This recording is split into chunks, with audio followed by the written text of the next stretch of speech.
সব জায়গায় মনে হচ্ছে যেন মাশরাফিকে এখনই বাদ দিয়ে দেওয়া হচ্ছে, ওডিআই থেকে নতুন ক্যাপ্টেন খোঁজা হচ্ছে। সো এরকম কোনো আসলে তো আর আলাপই হয়নি, আর হওয়ার কোনো কারণই নেই। কারণ এখন পর্যন্ত বেসিক্যালি দুটো জিনিস আপনাদের মনে রাখতে হবে। ফার্স্ট কথা হচ্ছে মাশরাফি এখানে শুধু একজন প্লেয়ার হিসেবে না, he is there as a captain and as a তার এই পার্টিকুলার দায়িত্বটা, এই রোলটা সে যেভাবে সম্পন্ন করে যাচ্ছে এবং করে আসছে, বাংলাদেশে তার সাবস্টিটিউট পাওয়া অলমোস্ট ইম্পসিবল। এই মুহূর্তে আমাদের কাছে তার কোনো সাবস্টিটিউট নেই তার এই রোলটা পূরণ করার জন্য, সে যেই সুন্দরভাবে এটা করে আসছে, নাম্বার ওয়ান।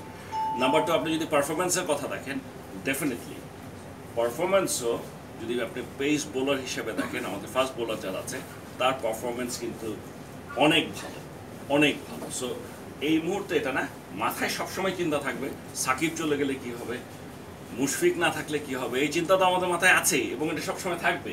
সো ওটা নিয়ে আমরা চিন্তা ভাবনা করছি, সেটা এক জিনিস। কিন্তু কারো ক্যাপ্টেন্সি এমন একটা ভাব হচ্ছে যেন, মানে আমি আপনাদের সাথে সেদিন কথা বলার পর থেকে টক শোগুলো যদি দেখি, মানে আজকেই বাদ দিয়ে দিচ্ছি আমরা মানে আমাদের মাশরাফিকে, যেটা নাকি আসলে ওর জন্য একটা অস্বস্তিকর পরিবেশ, আমাদের জন্য কোনো একটা অস্বস্তিকর। ও যতদিন, আপনাদেরকে একটা কথা বলে দিচ্ছি আছে ক্লিয়ার কাট, ও যতদিন খেলতে পারবে ততদিন ওকে বাদ দেওয়ার কোনো প্রশ্নই ওঠে না। কারণ he is not there only as a player, he is there as a captain. এবং ওর মতো ক্যাপ্টেন বাংলাদেশে খুঁজে পাওয়া অত্যন্ত কঠিন।